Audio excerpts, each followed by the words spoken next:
إن الحمد لله نحمده ونستعينه ونستغفره ونعوذ بالله من شرور أنفسنا ومن سيئات أعمالنا من يهده الله فلا مضل له ومن يضلل فلا هادي له وأشهد أن لا إله إلا الله وحده لا شريك له وأشهد أن محمدا عبده ورسوله. بسم الله الرحمن الرحيم. اللهم صل على محمد وعلى آل محمد كما صليت على إبراهيم وعلى آل إبراهيم إنك حميد مجيد. اللهم بارك على محمد وعلى آل محمد كما باركت على إبراهيم وعلى آل إبراهيم إنك حميد مجيد. رب اشرح لي صدري ويسر لي أمري واحلل عقدة من لساني يفقه قولي. رب زدني علما رب زدني علما رب زدني علما. جی ہم نے پچھلے سبق میں جو پڑھا تھا جو اس میں پہلی ہجرت کے بارے میں بتایا گیا تھا کہ کتنے لوگوں نے یعنی 12 مرد اور 4 عورتوں نے جو تھی وہ پہلی ہجرت کی تھی، اور پہلی ہجرت کے جو قافلے کے سربراہ تھے وہ حضرت عثمان بن عفان تھے، اور ان کے ساتھ حضور صلی اللہ علیہ وآلہ وسلم کی بیٹی حضرت رقیہ بھی تھیں، اور جنہوں نے جو حضرت عثمان کی کے ساتھ تھیں، اور اس کے علاوہ جیسے میں نے بتایا کہ 12 مرد اور 4 عورتیں تھیں، تو یہ لوگ جو تھے یہ راتوں رات انہوں نے ہجرت کی حبشہ کی طرف۔ آج ہم پڑھیں گے دوسری ہجرت کے بارے میں، یعنی دوسری ہجرت حبشہ۔ پھر میں نے آپ کو یہ بھی بتایا تھا کہ سورہ نجم حضور صلی اللہ علیہ وآلہ وسلم نے تلاوت کی، تو اس کے بعد وہ سب لوگ جو تھے قریش کے جو بڑے بڑے سردار تھے وہ سجدے میں گر گئے۔ جب آپ نے سجدہ کیا تو تمام لوگ سجدے میں گر گئے، تو یہ خبر مشہور ہو گئی کہ قریش والے جو ہیں، مکہ والے جو ہیں، وہ حضور صلی اللہ علیہ وآلہ وسلم پر ایمان لے آئے ہیں۔ یہ خبر جب حبشہ پہنچی، اور وہاں جن لوگوں نے ہجرت کی تھی تو وہ واپس پلٹے کہ اب تو وہ سب مسلمان ہو گئے ہیں، تو اب ہمیں اپنے ملک واپس چلے جانا چاہیے۔ لیکن جب وہ تھوڑا سا فاصلہ رہ گیا تو ان کو پتہ چلا، یعنی 1 دن سے بھی کم فاصلے پر ان پر یہ حقیقت ظاہر ہوئی کہ وہ جو تھے، یہ خبر جو تھی ان تک غلط پہنچی ہے۔ تو کچھ لوگ واپس پلٹ گئے اور کچھ لوگ چھپ چھپا کر قریش کی کسی آدمی کی پناہ لے کر مکہ میں داخل ہو گئے۔ اب آگے ہم پڑھیں گے، اب نیا سبق ہم پڑھیں گے دوسری ہجرت کے بارے میں، دوسری ہجرت حبشہ۔ اچھا، اس کے بعد ان مہاجرین پر خصوصاً اور مسلمانوں پر عموماً قریش کا ظلم و ستم جو تھا وہ اور بڑھ گیا، یعنی ان لوگوں نے جنہوں نے ہجرت کی تھی ان لوگوں پر اور عام مسلمانوں پر بھی قریش نے اور زیادہ ظلم ڈھانے شروع کر دیے، اور جن لوگوں نے ہجرت کی تھی اور جو مسلمان ہو گئے تھے انہی کے خاندان والے جو تھے ان کو خوب ستاتے تھے، خوب ان کو اذیتیں پہنچاتے تھے، کیونکہ قریش والوں کو ان کے ساتھ نجاشی کے حسن سلوک کی جو خبر ملی تھی اس پر ان کو بہت زیادہ غصہ تھا کہ یہ وہاں جا کے انہوں نے پناہ لی اور اتنے اچھے طریقے سے وہاں آرام سے زندگی گزار رہے ہیں، تو یہ بات سن کر ان کو اور زیادہ برا لگا۔ تو پھر حضور صلی اللہ علیہ وآلہ وسلم نے اپنے صحابہ کرام کو پھر مشورہ دیا ہجرت کرنے کا، اور یہ دوسری ہجرت جو تھی پہلی ہجرت کے مقابلے میں زیادہ مشکل تھی۔ کیونکہ قریش والے اب پہلے سے زیادہ چکنے ہو گئے تھے، اور وہ ایسی کسی بھی مسلمانوں کی کوششوں کو ناکام بنانے کا انہوں نے تہیہ کر رکھا تھا، اور جو تھا کہ وہ اس کوشش کو ناکام بنانا چاہتے تھے۔ لیکن اللہ کی مدد تھی مسلمانوں کو، اور اللہ نے ان کے لیے یہ سفر آسان بنا دیا، چنانچہ دوبارہ ہجرت ہوئی، اور یہ جو مسلمان تھے اس میں تقریباً 82 یا 83 مردوں نے ہجرت کی تھی، اور 19 یا 18 عورتیں تھیں، ٹھیک ہے، یہ دوسری ہجرت کے موقع پر۔ تو 82 یا 83 مردوں نے ہجرت کی تھی اور 18-19 عورتوں نے ہجرت کی تھی۔ تو یہ جو تھے یہ اللہ نے ان کے لیے آسانی کی، اور وہ قریش والوں کی گرفت میں آنے سے پہلے وہ مکہ سے نکل گئے تھے۔ اب قریش والوں نے یہ جو مہاجرین تھے جنہوں نے ہجرت کر کے حبشہ چلے گئے تھے، ان کے بارے میں انہوں نے اب سازشیں شروع کر دیں، یعنی ان کو بڑا دکھ تھا اس بات کا کہ مسلمان اپنی جان اور اپنا دین بچا کر ایک پرامن جگہ بھاگ گئے ہیں۔ لہٰذا انہوں نے یہ کیا کہ عمرو بن عاص اور عبداللہ بن ربی جو بہت سمجھدار اور گہری سوجھ بوجھ کے مالک تھے، اور یہ لوگ ابھی مسلمان نہیں ہوئے تھے، تو ان کو ان لوگوں نے منتخب کیا اس سفارتی مہم کے لیے، اور ان دونوں کو نجاشی کی خدمت میں اور ان کے جو وزراء تھے اور جو مذہبی پیشوا تھے ان کی خدمت میں تحفے تحائف دے کر ان کو بھیجا، اور نجاشی کے لیے بہت سے تحفے تحائف دے کر ان کو بھیجا کہ یہ جائیں اور جا کے اپنے دلائل سے ان کو آگاہ کریں۔ چنانچہ یہ لوگ جو تھے یہ حبشہ پہنچے، اور انہوں نے سب سے پہلے ان لوگوں کو جو ان کے مذہبی پیشوا تھے، جو وزراء تھے جن کا اثر تھا بادشاہ پر، تو انہوں نے ان کو پہلے تحفے پیش کیے اور پھر ان کو بتایا کہ اس طرح یہ بات ہے، اور کچھ لوگ یہاں بھاگ کر آ گئے ہیں، تو ہم چاہتے ہیں کہ یہاں سے یہ نکال دیے جائے۔ لہٰذا ان وزراء نے کہا کہ ٹھیک ہے، ہم نجاشی کو یہ مشورہ دیں گے کہ یہ جو ہے یہ ان کو نکال دیں جو تمہارے ملک سے بھاگ کر آئے ہیں لوگ۔ اس کے بعد یہ دونوں جو تھے یہ دونوں نجاشی کے دربار میں حاضر ہوئے، اس کو تحفے تحائف پیش کی، اور پھر اپنی بات انہوں نے یوں بیان کی کہ انہوں نے کہا کہ اے بادشاہ، آپ کے ملک میں ہمارے کچھ ناسمجھ نوجوان بھاگ آئے ہیں، انہوں نے اپنی قوم کا دین چھوڑ دیا ہے، لیکن آپ کے دین میں بھی ابھی داخل نہیں ہوئے ہیں، بلکہ ایک نیا دین ایجاد کیا ہے جسے نہ ہم جانتے ہیں نہ آپ، اور ہمیں ان لوگوں کے والدین نے اور قوم قبیلے والوں نے ہمیں بھیجا ہے کہ آپ جو ہے ان کو واپس بھیجیں، کیونکہ وہ لوگ چاہتے ہیں کہ ہم ان پر نگاہ رکھیں اور ان کو ہم اپنے طریقوں پر واپس لے کر آئیں۔ تو ان لوگوں نے یہ جو تھے عمرو بن عاص اور عبداللہ بن ربی نے اس طرح یہ بات پیش کی، تو جو بادشاہ کے وزراء تھے تو انہوں نے بھی بادشاہ کو مشورہ دیا کہ آپ ان جوانوں کو ان دونوں کے حوالے کر دیں کہ یہ دونوں انہیں ان کی قوم اور ان کے ملک میں واپس لے جائیں۔ لیکن اللہ کی مدد تھی مسلمانوں کو، تو نجاشی نے سوچا کہ اس معاملے کی گہرائی کو سوچنا چاہیے، دیکھنا چاہیے، تحقیق کرنا چاہیے کہ کیا بات ہے۔ چنانچہ اس نے مسلمانوں کو بلا بھیجا، اور مسلمانوں نے یہ بھی سوچ رکھا تھا کہ اس کے دربار میں ہم جائیں گے تو ہم صرف سچ بولیں گے، چاہے نتیجہ کچھ بھی ہو۔ جب مسلمان آئے تو نجاشی نے پوچھا کہ یہ کون سا دین ہے جس کی بنیاد پر تم نے اپنے قوم سے علیحدگی اختیار کر لی ہے، اور میرے مذہب میں بھی تم داخل نہیں ہوئے ہو، تو تم کس مذہب میں داخل ہوئے، مجھے بتاؤ اس کے بارے میں۔ تو مسلمانوں کی طرف سے ترجمان جو تھے حضرت جعفر بن ابی طالب رضی اللہ تعالی عنہ تھے، تو انہوں نے کہا کہ اے بادشاہ، ہم ایسی قوم تھے جو جاہلیت میں مبتلا تھی، ہم بتوں کو پوجتے تھے، مردار کھاتے تھے، بدکاریاں کرتے تھے، آپس میں جو قرابت دار تھے ان سے تعلق توڑ دیتے تھے، ہمسایوں سے بدسلوکی کرتے تھے، اور طاقتور جو تھا وہ کمزوروں کو جو تھا وہ دبا دیتا تھا اس کو۔ تو ہم اسی حالت میں پڑے ہوئے تھے کہ اللہ نے ہم میں سے ہی ایک شخص کو رسول بنا کر بھیجا، اور اس کی وہ شخص جو ہے وہ اعلیٰ نسب، سچائی اور امانت اور پاک دامنی میں پاک دامن تھا، اور یہ خصوصیات ہمیں اس کی پہلے سے معلوم تھی، یعنی نبوت سے پہلے وہ انہی خصوصیات کا وہ مالک تھا۔ تو اس نے ہمیں اللہ کی طرف بلایا اور سمجھایا کہ ہم صرف ایک اللہ کی عبادت کریں، اور اس کے سوا جن پتھروں اور بتوں کو ہمارے باپ دادا پوجتے آ رہے تھے انہیں چھوڑ دیں،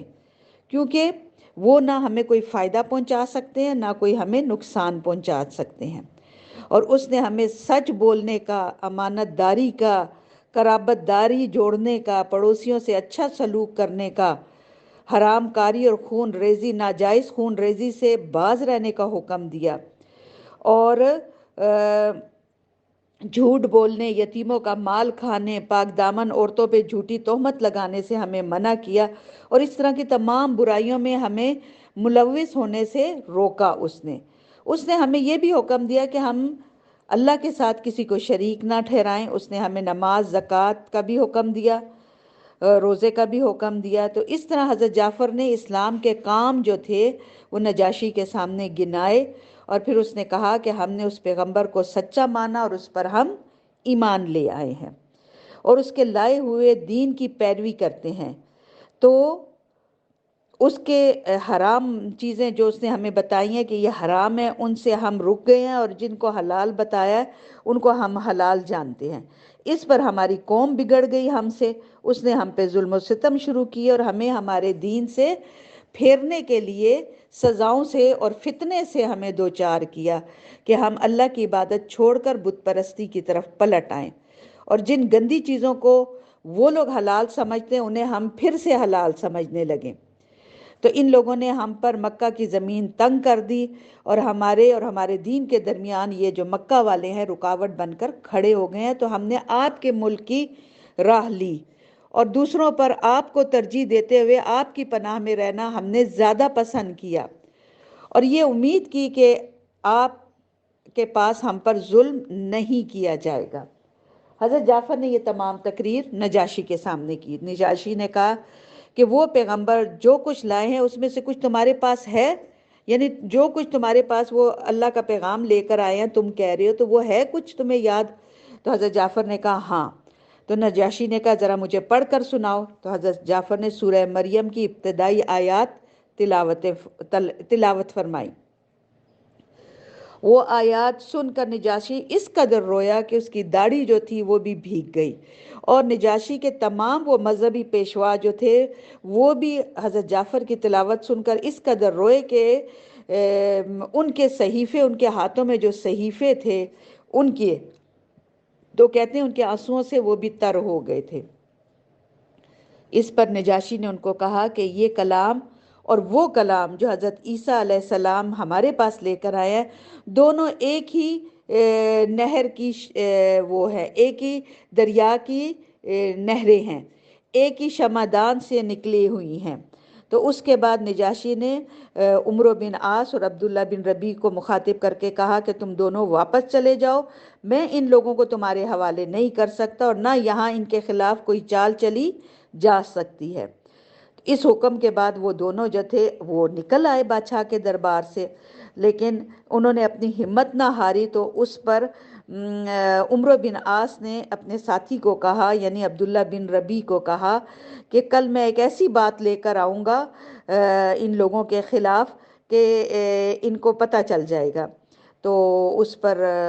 عمرو بن عاص نے کہا کہ نہیں، ایسا کچھ مت کرو، جو کچھ بھی ہے یہ ہمارے قوم قبیلے والے لوگ ہیں، ہم ان کو تکلیف زیادہ نہیں پہنچا سکتے، یعنی دوسروں کے ہاتھوں۔ میں نے کہا تھا نا قبیلہ پرستی، خاندان پرستی، خاندان کا ایک ہونا، یہ ان میں بہت زیادہ یہ بات تھی۔ لیکن حضرت عمرو بن عاص نے کہا نہیں، میں کل ایسا ایک بات لاؤں گا۔ اگلا دن آیا تو عمرو بن عاص نے نجاشی سے کہا کہ اے بادشاہ، دوبارہ یہ بادشاہ کے دربار میں حاضر ہوئے، اور اس نے ان کو کہا کہ اے بادشاہ، یہ لوگ حضرت عیسیٰ بن مریم کے بارے میں ایک بہت بڑی بات کہتے ہیں۔ اس پہ نجاشی نے مسلمانوں کو پھر بلا بھیجا اور ان سے پوچھا کہ حضرت عیسیٰ علیہ السلام کے بارے میں تم لوگ کیا کہتے ہو؟ اس دفعہ مسلمانوں کو گھبراہٹ ہوئی، لیکن انہوں نے پھر یہ طے کیا کہ ہم جو کچھ بھی کہیں گے سچ کہیں گے۔ چنانچہ جب مسلمان نجاشی کے دربار میں حاضر ہوئے تو اس نے سوال کیا نجاشی نے کہ تو حضرت جعفر نے ان کو فرمایا کہ ہم عیسیٰ علیہ السلام کے بارے میں وہی بات کہتے ہیں جو ہمارے نبی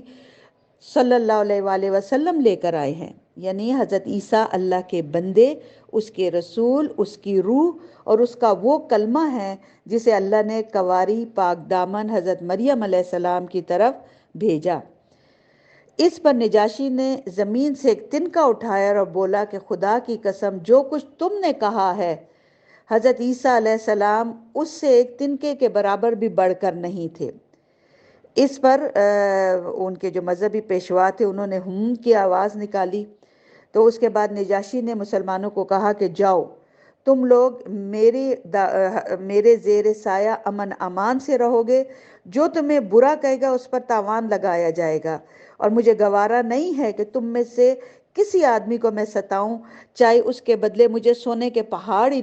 کیوں نہ مل جائیں۔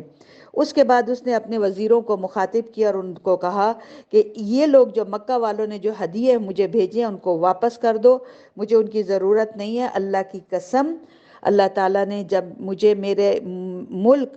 واپس کیا تھا تو مجھ سے کوئی رشوت نہیں لی تھی، تو میں اس کی راہ میں رشوت کیوں لوں؟ لہٰذا اللہ نے میرے بارے میں لوگوں کی بات قبول نہیں کی تھی، تو میں اللہ کے بارے میں لوگوں کی بات کیوں مانوں؟ تو اس کے بعد یہ جو تھے یہ چنانچہ وہ تحفے تحائف جو تھے واپس ان کو کر دیے گئے اور وہ لوگ واپس چلے گئے، اور مشرکین کی یہ چال جو تھی وہ ناکام ہو گئی، اور ان مشرکین کو سمجھ آ گئی کہ ہم اپنے ملک میں رہ کر تو ان کے ساتھ ظلم و زیادتی کر سکتے ہیں، لیکن کسی دوسری جگہ پر وہ ہمارے ہاتھ نہیں آنے والے۔ اس کے بعد انہوں نے ایک اور بات سوچنی شروع کر دی۔ انہوں نے یہ سوچا کہ ان کو اچھی طرح سے اس بات کا احساس ہو گیا تھا کہ اب اس صورتحال سے نپٹنے کے دو ہی راستے ہیں، یا تو حضور صلی اللہ علیہ وآلہ وسلم کو تبلیغ سے بزور طاقت روک دیں، یا پھر نعوذ باللہ ان کے وجود کو ہی ختم کر دیا جائے۔ لیکن جو دوسرا آپشن جو تھا ان کے لیے فی الحال ذرا مشکل تھا، کیونکہ حضور صلی اللہ علیہ وسلم کو ابو طالب کی پناہ حاصل تھی، وہ آپ کے محافظ تھے، اور مشرکین کے عزائم کے سامنے وہ ایک آہنی دیوار بنے ہوئے تھے۔ اس لیے یہ سمجھا گیا کہ سب سے پہلے حضرت ابو طالب سے بات کر لی جائے۔ چنانچہ ابو طالب کو قریش جو تھے، ابو طالب کے پاس قریش کے سردار گئے اور ان کو کہا کہ آپ ہمارے میں سے سب سے زیادہ عزت والے اور زیادہ بزرگ ہیں اور اعزاز کے مالک ہیں، تو ہم آپ سے گزارش کرتے ہیں کہ آپ اپنے بھتیجے کو اس بات سے روکیے۔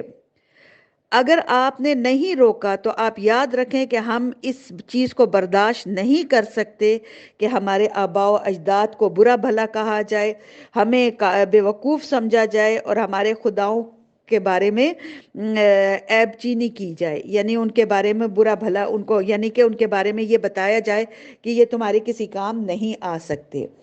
آپ روک دیجئے، ورنہ ہم آپ سے اور حضور صلی اللہ علیہ وسلم سے ایسی جنگ چھیڑ دیں گے کہ ہم دونوں میں سے کوئی ایک جو ہے وہ ختم ہو جائے گا۔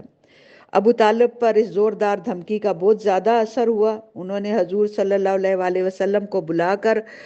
کہا کہ بھتیجے، تمہاری قوم کے لوگ میرے پاس آئے تھے اور ایسی ایسی باتیں کہہ کر گئے ہیں،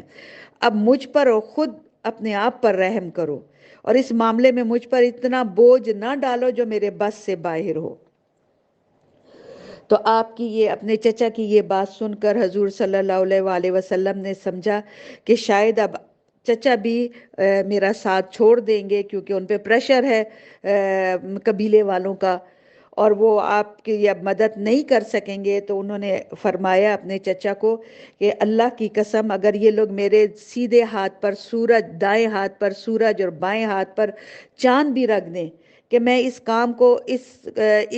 کام کو آخر تک پہنچائے بغیر چھوڑ دوں، تو یا تو اللہ اسے غالب کر دے گا یا میں اس کی جدوجہد میں اس کے راستے میں فنا ہو جاؤں گا، لیکن میں یہ کام نہیں چھوڑوں گا۔ اس کے بعد آپ صلی اللہ علیہ وسلم کی آنکھوں سے آنسو نکل پڑے اور آپ رو پڑے۔ جب آپ واپس ہونے لگے تو مطلب جانے لگے، اٹھ کر جانے لگے، تو حضرت ابو طالب نے ان کو آواز دی اور اس کے سامنے آ کر کہا کہ بھتیجے جاؤ، جو چاہو کہو، خدا کی قسم میں تمہیں کبھی بھی کسی بھی وجہ سے نہیں چھوڑ سکتا۔ اور اس کے بعد آپ نے عربی کے یہ کچھ اشعار تھے وہ پڑھے، جس کا معنی یہ ہے کہ بخدا وہ لوگ تمہارے پاس اپنے طاقت اپنی جماعتوں سمیت بھی ہرگز نہیں پہنچ سکتے، یہاں تک کہ میں مٹی میں دفن کر دیا جاؤں۔ تم اپنی بات کھلم کھلا کہو، تم پر کوئی پابندی نہیں، تم خوش ہو جاؤ اور تمہاری آنکھیں اس سے ٹھنڈی ہو جائیں۔ یعنی کہ اس شعر کا مطلب یہ ہے کہ انہوں نے کہا کہ جب تک میں زندہ ہوں تم تک کوئی نہیں پہنچ سکتا، تمہارا جو مشن ہے تم اس کو جاری رکھو، یہاں تک کہ اگر میں مر جاؤں تو میں اس کے بعد کی بات دوسری ہے، لیکن جب تک میں زندہ ہوں تم اپنا کام جاری رکھو اور اپنی آنکھوں کو اس کام سے ٹھنڈا رکھو۔ اس کے بعد قریش ایک بار پھر ابو طالب کے سامنے آئے۔ انہوں نے دیکھا کہ پچھلی دھمکی کے باوجود حضور صلی اللہ علیہ وسلم اپنے کام کو جاری کیے ہوئے ہیں، تو ان کی سمجھ میں آ گیا کہ ابو طالب حضور صلی اللہ علیہ وآلہ وسلم کو چھوڑ نہیں سکتے، بلکہ انہوں نے قریش سے جدا ہونے اور ان کی عداوت مول لینے کو تیار ہے۔ یعنی انہوں نے قریش کی عداوت مول لینے کو زیادہ وہ کیا، حضور کی انہوں نے سرپرستی چھوڑنے سے انکار کر دیا۔ چنانچہ یہ قریش والے ایک بار پھر حضرت ابو طالب کے پاس آئے اور وہ لوگ ولید بن مغیرہ کے لڑکے عمارہ کو اپنے ہمراہ لے کر ابو طالب کے پاس پہنچے اور ان سے کہا کہ اے ابو طالب، یہ قریش کا سب سے خوبصورت نوجوان ہے، آپ اسے لے لیں، اس کی دیت اور نصرت کے آپ حقدار ہوں گے، آپ اسے اپنا بیٹا بنا لیں، یہ آپ کا ہوگا، آپ اپنے بھتیجے کو اس کے بدلے ہمارے حوالے کر دیں، جس نے آپ کے آباء و اجداد کی دین کی مخالفت کی ہے اور آپ کی قوم کا شیرازہ بکھیر دیا ہے اور ان کی اور ہم لوگوں کو یعنی اس نے بیوقوف بتایا ہے، تو ہم اسے قتل کر دیں گے، بس یہ ایک آدمی کے بدلے ایک آدمی کا حساب ہو جائے گا۔ تو اس پر ابو طالب نے کہا کہ تم کتنا برا سودا کر رہے ہو، تم لوگ مجھے کہہ رہے ہو کہ میں اپنا بیٹا تمہیں دے دوں کہ تم میرے بیٹے کو قتل کر دو اور میں تمہارے بیٹے کو پالوں پوسوں کھلاؤں پلاؤں، اور تمہارے بیٹے کو میں پالوں اور میرے بیٹے کو تم قتل کرو، تو اللہ کی قسم یہ کام نہیں ہو سکتا۔ اس پر نوفل بن عبد مناف کا پوتا مطعم بن عدی وہ بولا کہ اللہ کی قسم اے ابو طالب، تم سے تمہاری قوم نے انصاف کی بات کی ہے جو کسی صورت تمہیں ناگوار ہے، مطلب گوارا نہیں ہے، تو ہمیں یہ لگتا ہے کہ تم اس بات کو قبول ہی نہیں کرنا چاہتے ہو۔ تو انہوں نے یہ اس طرح کی باتیں کر کے وہ لوگ یعنی انہوں نے کہا ہے کہ تم ہمارا ساتھ چھوڑ رہے ہو اور ہمارے مخالفوں کی مدد کرنے پر تلے ہوئے ہو، تو ٹھیک ہے، تم جو چاہو کرو، مطلب ہم جو چاہیں گے کریں گے، تم بھی جو چاہتے ہو کرو۔ یہ ہوا، یہ دوسری دفعہ تھی جو قریش والے جو تھے ابو طالب کے پاس آئے تھے۔ تو اس کے بعد اب قریش والوں نے یہ دونوں جو ان کی میٹنگز ہوئی تھی ابو طالب کے ساتھ، انہوں نے دیکھا کہ یہ ناکام ہو گئی ہیں، تو قریش کا جو انتقام کا جذبہ تھا وہ اور بھی بڑھ گیا اور انہوں نے ایذا رسانی کا سلسلہ پہلے سے زیادہ سخت کر دیا۔ اور انہی دنوں قریش کے جو لوگ تھے ان کے دماغ میں حضور صلی اللہ علیہ وسلم کے خاتمے کی ایک تجویز ابھری، لیکن یہی تجویز اور یہی سختیاں مکہ کے جو لوگ تھے، جو سرفروش تھے مکہ کے، یعنی حضرت حمزہ بن عبد المطلب رضی اللہ تعالی عنہ اور حضرت عمر بن خطاب رضی اللہ تعالی عنہ کے اسلام لانے کا سبب بھی بن گئی۔ ٹھیک ہے، وہ جتنا ظلم و ستم کرتے تھے، جتنا زیادہ تکلیفیں پہنچاتے تھے، تو جن کے دلوں میں ہمدردی تھی حضور کے بارے میں، تو ان کو یہ چیزیں اندر اندر بری تو لگ رہی تھیں، لیکن ابھی وہ کھل کر اظہار نہیں کر سک رہے تھے۔ کچھ اپنے قوم قبیلے کا بھی پریشر تھا اور کچھ ابھی ان کے سامنے دین ذرا اور واضح ہو کر نہیں آیا تھا۔ تو اسی طرح ایک روز ابو لہب کا بیٹا عتیبہ حضور صلی اللہ علیہ وسلم کے سامنے آیا اور اس نے آپ کے ساتھ بڑی بدتمیزی کی اور آپ کو تکلیف پہنچائی اور آپ کا کرتا اس نے پھاڑ دیا۔ تو اس پر حضور صلی اللہ علیہ وسلم نے اس کے لیے بد دعا کی کہ اللہ تعالیٰ اس پر اپنے کتوں میں سے کوئی کتا مسلط کر دے۔ تو حضور صلی اللہ علیہ وسلم کی یہ بد دعا قبول ہوئی، چنانچہ عتیبہ ایک بار قریش کے کچھ لوگوں کے ہمراہ سفر میں گیا۔ جب وہ ملک شام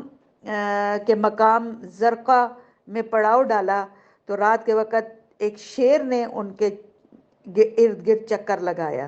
یعنی رات کے ٹائم کسی وقت شیر نکل آیا ہوگا۔ عتیبہ نے اسے دیکھتے ہی کہا کہ اللہ کی قسم یہ مجھے کھا جائے گا، یہ میری تباہی ہے، یہ مجھے لگ رہا ہے کہ یہ مجھے کھائے گا، جیسے کہ محمد صلی اللہ علیہ وسلم نے مجھ پر بددعا کی تھی، تو مجھے لگتا ہے کہ یہ وہ اس بددعا کا اثر ہے کہ یہ شیر مجھے کھا جائے گا۔ تو اس نے لوگوں نے اس کو تسلی دی اور اس کو تمام لوگوں نے عتیبہ کو اپنے اور جانوروں کے گھیروں کے بیچ میں سلایا، یعنی لیکن رات کو شیر جو آیا اس نے آ کے ایک ہی بار جو تھا اس کو پکڑا اور اس کو مطلب جان سے مار ڈالا، اس کی گردن کو پکڑا اور اس کو دبوچ لیا اور اس کو مار ڈالا۔ تو اسی طرح حضور صلی اللہ علیہ وآلہ وسلم پر مختلف ظلم و ستم ہوتے رہے، مختلف ہوتے رہے، کبھی ابو جہل کی طرف سے، کبھی عقبہ بن ابی معیط کی طرف سے، کبھی کس کی طرف سے، یعنی اس طرح کے یہ سلسلے جو تھے یہ جاری اور ساری تھے۔ کہتے ہیں کہ ایک بار مشرکین جو تھے وہ حتیم میں جمع تھے، تو حضرت عبداللہ بن عمرو بن عاص سے کہہ رہے ہیں، یہ واقعہ بیان کر رہے ہیں کہ ایک بار حضور صلی اللہ علیہ وسلم جو تھے وہ خانہ کعبہ کا طواف کر رہے تھے اور مشرکین جو تھے وہ حتیم میں جمع تھے، اور کہتے ہیں کہ میں بھی اس وقت ان کے ساتھ موجود تھا۔ تو حضور صلی اللہ علیہ وسلم کا ذکر چھیڑا اور اس کے بعد آپ تشریف مطلب خانہ کعبہ میں اسی وقت تشریف لائے اور آپ طواف کر رہے تھے۔ پہلے آپ نے حجر اسود کو چوما اور پھر طواف شروع کیا۔ جیسے ہی آپ مشرکین کے پاس سے گزرتے تھے تو وہ آپ پر طرح طرح کی باتیں بناتے، آپ کو طعنے دیتے، جس کے اثرات جو تھے آپ صلی اللہ علیہ وسلم کے چہرے پر ظاہر ہوتے تھے۔ اس کے بعد جب دوبارہ آپ کا گزر یعنی طواف کرتے ہوئے دوبارہ ان کے پاس سے گزرے تو مشرکین نے آپ کو برا بھلا کہنا شروع کیا، تو حضور صلی اللہ علیہ وسلم کو برا لگا۔ اس کے بعد جب تیسرے طواف کی طرف آپ گزرے ان کے آگے سے تو انہوں نے پھر آپ کو برا بھلا کہا، تو اب کی بار آپ ٹھہر گئے اور آپ نے کہا کہ قریش کے لوگوں سن رہے ہو، اس ذات کی قسم جس کے ہاتھ میں میری جان ہے، میں تمہارے پاس تمہارے قتل اور ذبح کا حکم لے کر آیا ہوں۔ آپ نے اپنے منہ سے یہ بات نکالی تو لوگوں نے آپ کو پکڑ لیا، ان پر ایسا سکتہ طاری ہو گیا اور ہر آدمی جو ہے وہ آپ کے پاس اپنی صفائی میں بہتر سے بہتر الفاظ بیان کرنے لگا، کیونکہ ان کو پتہ تھا کہ آپ صادق اور امین ہیں، آپ سچے ہیں، اور آپ جو منہ سے بات نکالتے ہیں وہ پوری ہو جاتی ہے۔ تو انہوں نے بہت زیادہ بہتر سے بہتر الفاظ جو پا سکتے تھے اس کے ذریعے آپ سے طلبگار رحمت ہوتے ہوئے کہنے لگے کہ ابو قاسم واپس جائیے، خدا کی قسم آپ کبھی بھی مطلب اس طرح نہیں تھے، آپ نے کبھی بھی اس طرح کا غصہ نہیں کیا اور کبھی بھی آپ نے اس طرح کی بات نہیں کی۔ تو انہوں نے مطلب وہ ان کو پتہ تھا کہ حضور صلی اللہ علیہ وسلم جو بات کہتے ہیں وہ ہو کر رہتی ہے۔ اسی طرح صحیح بخاری میں حضرت عروہ بن زبیر رضی اللہ تعالی عنہ سے بیان ہے کہ وہ کہتے ہیں کہ میں نے ایک دفعہ عبداللہ بن عمرو بن عاص رضی اللہ تعالی عنہ جب وہ مسلمان ہو گئے تو ان سے میں نے سوال کیا کہ مشرکین نے حضور صلی اللہ علیہ وسلم کے ساتھ جو سب سے سخت ترین بدسلوکی کی تھی اس کے بارے میں آپ مجھے بتائیں۔ تو انہوں نے کہا کہ حضور صلی اللہ علیہ وآلہ وسلم ایک دفعہ خانہ کعبہ کے پاس حتیم میں نماز پڑھ رہے تھے کہ عقبہ بن ابی معیط آ گیا، اس نے آتے ہی اپنی چادر آپ کی گردن میں ڈالی اور نہایت سختی کے ساتھ آپ کا گلا گھونٹا، یعنی چادر کو بل دے دے کر آپ کے گلے میں اس نے ڈالی اور اس چادر کو بل دے کر آپ کے گلے کو زور سے دبایا، اتنا زور سے دبایا کہ ابو بکر کو خبر ملی تو وہ دوڑتے ہوئے آ پہنچے اور انہوں نے اس کو دونوں کندھوں سے پکڑ کر دھکا دیا اور اسے حضور صلی اللہ علیہ وآلہ وسلم سے دور کرتے ہوئے فرمایا کہ اتقتلون رجلا ان یقول ربی اللہ ان یقول ربی اللہ، کیا تم ایک ایسے شخص کو اس لیے قتل کرنا چاہتے ہو کہ وہ کہتا ہے میرا رب اللہ ہے، تمہارے معبودان باطلہ کو نہیں مانتا، وہ کہتا ہے میرا رب اللہ ہے۔ اور کہتے ہیں کہ حضور صلی اللہ علیہ وسلم جو تھے نا، یہ حضرت ابوبکر صدیق یہ الفاظ دہراتے جاتے تھے اور آپ کو ان سے چھڑاتے جاتے تھے۔ تو کہتے ہیں کہ اس وقت جو مشرکین جو تھے وہ حضور صلی اللہ علیہ وسلم کو چھوڑ کر حضرت ابوبکر صدیق کے اوپر حملہ آور ہو گئے، اور آپ کو اس حد تک انہوں نے تشدد کیا کہ کہتے ہیں کہ آپ کے بال جو تھے، آپ کے بال ذرا سا ہاتھ لگاؤ تو وہ جڑ سے نکل آتے تھے، یعنی اتنا زیادہ جو تھے انہوں نے آپ کو مارا پیٹا اس بات پر۔ اس کے بعد حضرت حمزہ رضی اللہ تعالی عنہ کا قبول اسلام۔ تو مکہ میں تو یہ ظلم و ستم جاری تھا کہ اچانک اس گہرے اندھیرے میں ایک بجلی چمکی، یعنی حضرت حمزہ رضی اللہ تعالی عنہ مسلمان ہو گئے، اور ان کے اسلام لانے کا واقعہ سن 6 نبوی کے آخر کا ہے، اور وہ ماہ ذی الحج میں مسلمان ہوئے تھے۔ ان کے اسلام لانے کا سبب یہ ہے کہ ایک روز ابو جہل کوہ صفا کے نزدیک رسول اللہ صلی اللہ علیہ وآلہ وسلم کے پاس سے گزرا، تو آپ کو اس نے اذیت پہنچائی اور بہت برا کہا، یعنی آپ پر ہاتھا پائی کی اور آپ کو بہت برا کہا۔ رسول اللہ صلی اللہ علیہ وآلہ وسلم خاموش رہے اور کچھ بھی نہ کہا، لیکن اس کے بعد اس نے آپ کے سر پر ایک پتھر دے مارا، جس سے ایسی چوٹ آپ کو لگی آپ صلی اللہ علیہ وسلم کو کہ اس سے خون بہہ نکلا۔ پھر وہ خانہ کعبہ کے پاس قریش کی مجلس میں جا کر بیٹھ گیا، ابو جہل جو تھا۔ کہتے ہیں عبداللہ بن جدعان کی ایک لونڈی کوہ صفا پر واقع اپنے مکان سے یہ سارا منظر دیکھ رہی تھی کہ اتنے میں حضرت حمزہ رضی اللہ تعالی عنہ شکار سے واپس تشریف لا رہے تھے، تو اس نے ان سے ابو جہل کی ساری حرکت کہہ سنائی، جس پر حضرت حمزہ جو تھے وہ غصے سے بھڑک اٹھے، اور یہ قریش کے سب سے زیادہ طاقتور اور مضبوط جوان تھے۔ یہ ماجرا سن کر وہ ایک لمحے رکے بغیر دوڑتے ہوئے آئے، اور انہوں نے یہ ارادہ کیا کہ جو ہی ابو جہل کا سامنا ہوگا اس کو ماریں گے۔ چنانچہ مسجد الحرام میں داخل ہو کر سیدھا اس کے سر پر جا کر کھڑے ہوئے بولے کہ اے بزدل، تو نے میرے بھتیجے کو گالی دی ہے، حالانکہ میں بھی اسی کے دین پر ہوں۔ اس کے بعد آپ کے ہاتھ میں جو کمان تھی اس کو اس زور سے اس کے ماری سر پر کہ اس کے سر پر بدترین قسم کا زخم آ گیا۔ اس پر ابو جہل کے قبیلے بنو مخزوم اور حضرت حمزہ کے قبیلے بنو ہاشم کے لوگ ایک دوسرے کے خلاف بھڑک اٹھے، لیکن ابو جہل نے یہ کہہ کر ان کو خاموش کر دیا کہ ابو عمارہ کو جانے دو، میں نے واقعی اس کے بھتیجے کو بہت بری گالی دی تھی۔ ابتداً حضرت حمزہ رضی اللہ تعالی عنہ کا اسلام محض ایک حمیت کے طور پر تھا، یعنی خاندانی وہ جو ایکا ہوتا ہے، ایک عزت کی بات ہوتی ہے اس پر، کہ اس شخص نے یعنی ابو جہل نے میرے بھتیجے کو مارا پیٹا اور اس کو گالی دی ہے، تو اس طور پر انہوں نے آ کر بولا، اور کیونکہ ان کے عزیز ترین بھتیجے کی اس نے توہین کی تھی، لیکن پھر اللہ نے ان کے سینے کو کھول دیا اور انہوں نے اسلام کے کڑے کو مضبوطی سے تھام لیا، اور مسلمانوں نے ان کی وجہ سے اپنے اندر بڑی عزت اور بڑی قوت محسوس کی۔ یعنی یہ حضرت حمزہ جو تھے اپنی قبیلے کے بہت بہادر اور بہت زبردست قسم کے جوان تھے، حضور صلی اللہ علیہ وسلم کے چچا لگتے تھے۔ تو انہوں نے جو تھا یہ اسلام قبول کیا، اور شروع میں نے جیسے بتایا کہ انہوں نے جذبات میں آ کے یہ بات کی، لیکن بعد میں انہوں نے اس کو دل سے قبول کیا۔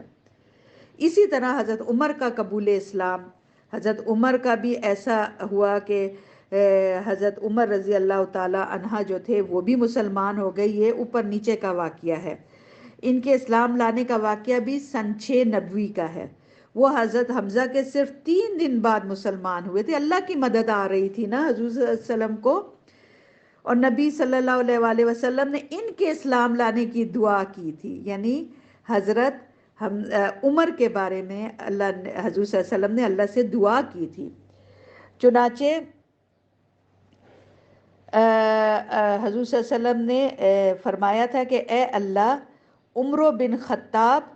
اور عمرو بن حشام، عمرو بن حشام جو ہے ابو جہل کا نام تھا، ان میں سے جو شخص تجھے زیادہ محبوب اور تیرے نزدیک زیادہ محبوب ہے، اس کے ذریعے اللہ تو اسلام کو قوت پہنچا۔ تو اللہ نے ان کی یہ دعا قبول فرمائی اور حضرت عمر جو تھے وہ مسلمان ہو گئے، اور اللہ کے نزدیک ان دونوں میں سے زیادہ محبوب حضرت عمر رضی اللہ تعالی عنہ تھے۔ جی، حضرت عمر رضی اللہ تعالیٰ عنہ کے اسلام لانے سے متعلق روایات پر ہم ذرا سا پہلے تھوڑی سی نظر ڈالتے ہیں کہ ان کے دل میں اسلام آہستہ آہستہ جگہ بنا رہا تھا۔ تو حضرت عمر کے اسلام لانے کے واقعے سے پہلے تھوڑا سا حضرت عمر کے مزاج اور احساسات کی طرف بھی ہم مختصراً بیان کر دیتے ہیں کہ حضرت عمر رضی اللہ تعالی عنہ اپنے سخت مزاج اور غصے کے تیزی کی وجہ سے بہت مشہور تھے۔ مسلمانوں نے طویل عرصے تک ان کے ہاتھوں طرح طرح کی سختیاں جھیلی تھیں۔ ایسا معلوم ہوتا ہے کہ ان میں دو طرح کے جذبات جو تھے ان کے دل میں تھے۔ چنانچہ ایک طرف تو ان کو آباء و اجداد کے ایجاد کردہ رسموں کا بھی بڑا احترام تھا، اور وہ دنیا داری کے بھی بڑے دل دادا تھے، یعنی دنیا کے جسے ہم عربی میں کہتے ہیں اللہ لعب کے دل دادا تھے، لیکن دوسری طرف وہ ایمان اور عقیدے کی راہ میں مسلمانوں کی پختگی اور مصائب کے سلسلے میں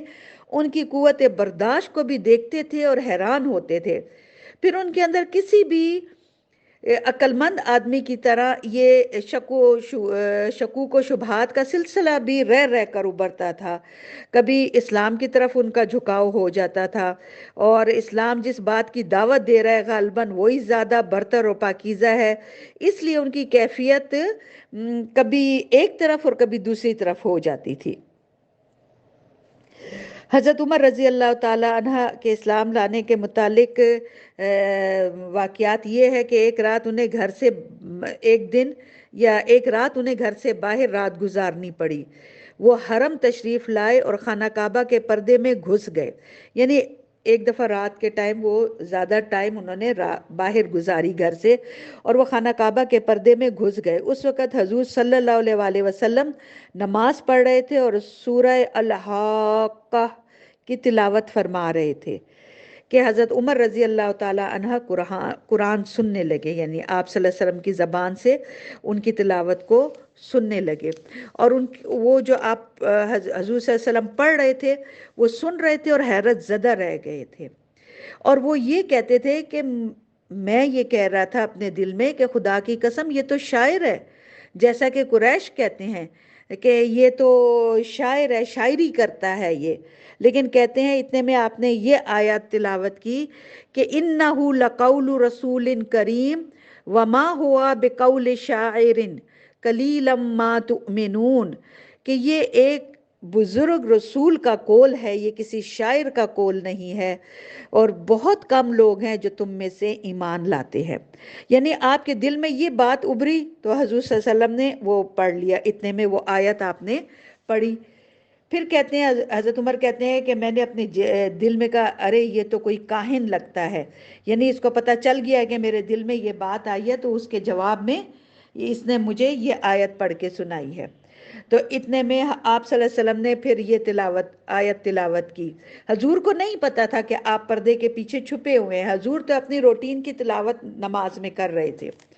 تو اسی وقت آپ کے زبان سے یہ ادا ہوا والا بِقَوْلِ کَاہِنٍ قَلِيلًا مَا تَذَکَّرُونَ تنزیل من رب العالمین، یعنی یہ کلام کسی کاہن کا کلام نہیں ہے،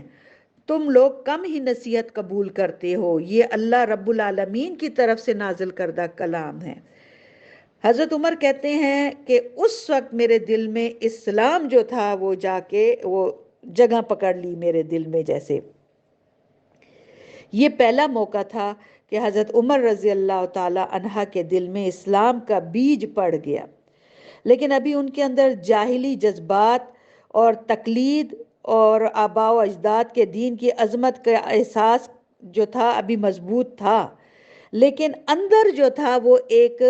کیفیت ان کی ہو گئی، جو آپ نے اللہ کا کلام حضور صلی اللہ علیہ وسلم کی زبان سے سنا۔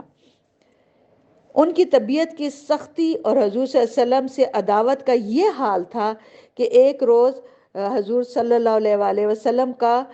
کام تمام کرنے کی نیت سے حضرت عمر جو تھے تلوار لے کر نکل پڑے، لیکن ابھی راستے میں ہی تھے کہ نعیم بن عبداللہ الخام ادوی سے ایک سے کسی آدمی، یہ بنی زہرہ یا بنی مخزوم کے کوئی آدمی تھے، ان سے حضرت عمر کی ملاقات ہو گئی۔ اس نے جب آپ کے یہ تیور دیکھے کہ آپ بڑے غصے میں ہاتھ میں ننگی تلوار لے کر جا رہے ہیں، تو انہوں نے پوچھا کہ عمر کہاں کا ارادہ ہے؟ تو انہوں نے کہا کہ نعوذ باللہ، محمد صلی اللہ علیہ وآلہ وسلم کو میں قتل کرنے جا رہا ہوں۔ تو اس شخص نے کہا کہ محمد صلی اللہ علیہ وآلہ وسلم کو قتل کر کے بنو ہاشم اور بنو زہرہ سے کیسے بچ سکو گے؟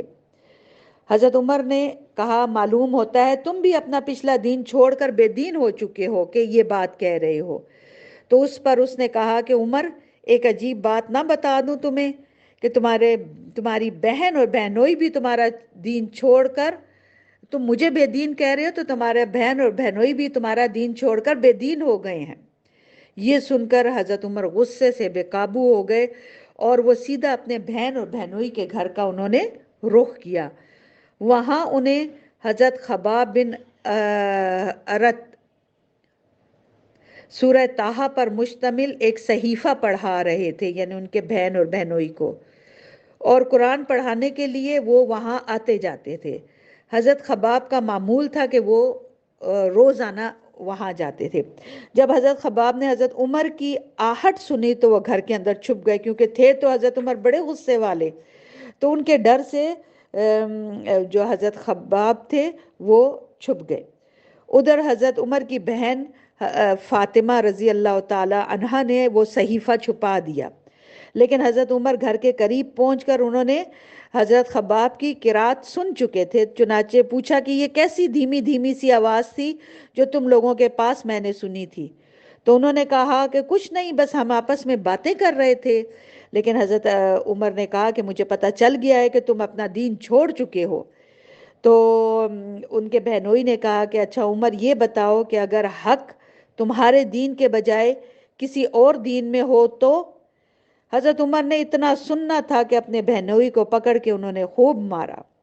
ان کی بہن نے آگے بڑھ کر انہیں اپنے شوہر سے الگ کیا تو انہوں نے بہن کو اتنے زور سے چانٹا مارا کہ اس کے چہرے سے خون نکلنے لگ پڑا،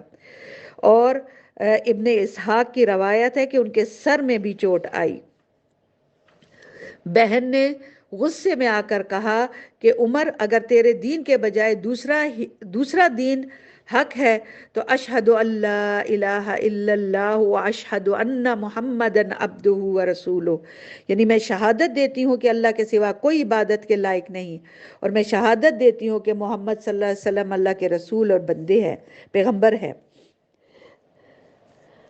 یہ سن کر حضرت عمر پر جو تھا ایک دم سے وہ مایوسی کے بادل چھا گئے۔ پھر انہیں احساس ہوا، انہوں نے جب اپنے بہن کے خون آلود چہرے کو دیکھا تو ان کو بڑی شرم محسوس ہوئی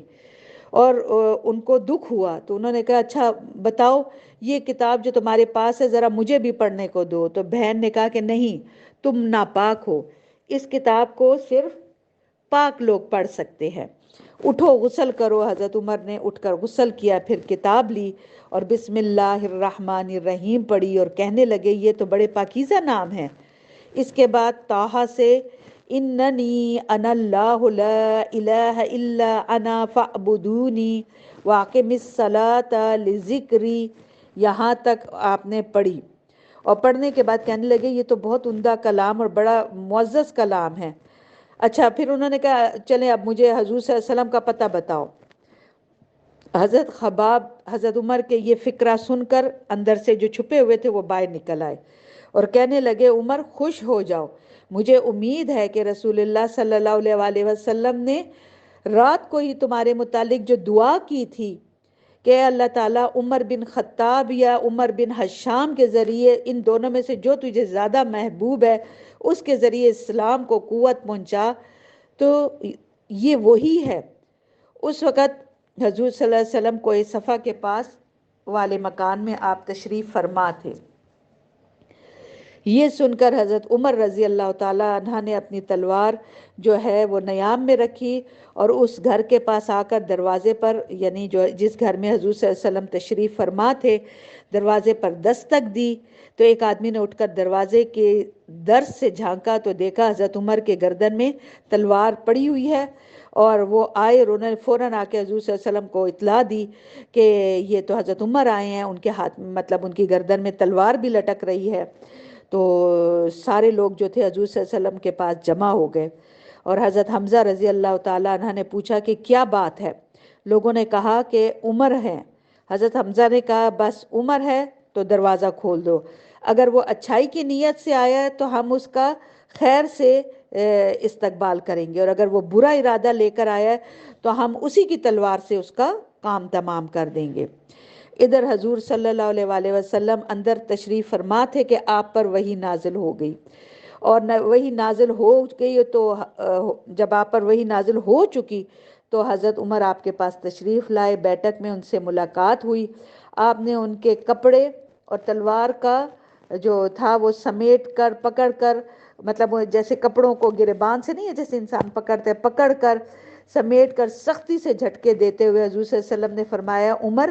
کیا تم اس وقت تک باز نہیں آؤ گے جب تک کہ اللہ تعالیٰ تم پر بھی ویسی ہی ذلت اور رسوائی